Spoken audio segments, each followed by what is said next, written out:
24 घंटा घूंघट में अम्मा जी हमरा हवला मॉडल जुग के कनिया हम अपना सासुर साहब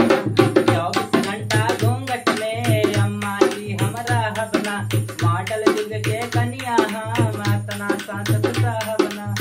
सासुर भसुर के आगे पर्दा में हम हूँ लुटाई कहे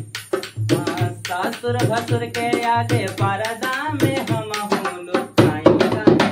खाई अपना मर्दा के कमाई लजाई रहे खाई मर्दा के कमाई लजाई रहे खाई मर्दा के कमाई लजाई रहे नइखे रहल पहरादारी में हो पहरदारी में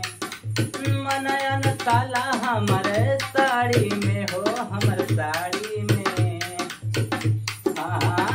रहल पहरादारी में हो पहरादारी में हम मनयन साला हमारे साड़ी में हो हमारे साड़ी में घर भर के खाना पानी हम ही अकेले बनाई कहे घर भर के खाना पानी हम ही अकेले बनाई कहे खाई अपना मर्दा के कमाई लजाई कहे खाई मर्दा के कमाई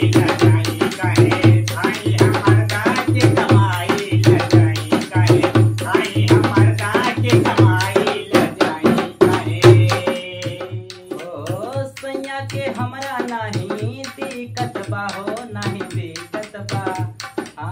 तब तोहर इतना पानी कतबा हो पानी कतबा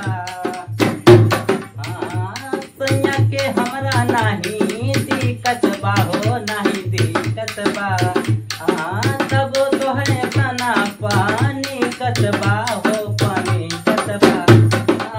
सैया मार दी के मिलेला सपोर्ट घबराई कहे सैया मार दी के मिलेला सपोर्ट घबराई कहे खाई अपना मर्दा के कमाई लजाई कहे खाई मर्दा के कमाई लजाई खाई मर्दा के कमाई लजाई कहे खाई मर्दा के कमाई लजाई कहे खाई मर्दा के कमाई लजाई कहे खाई मर्दा के कमाई हम लजाई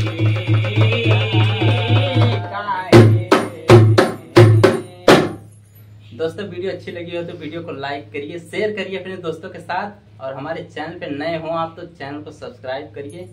और ऐसी ही वीडियो लगातार देखने के लिए हमारे चैनल पे बने रहिए। धन्यवाद।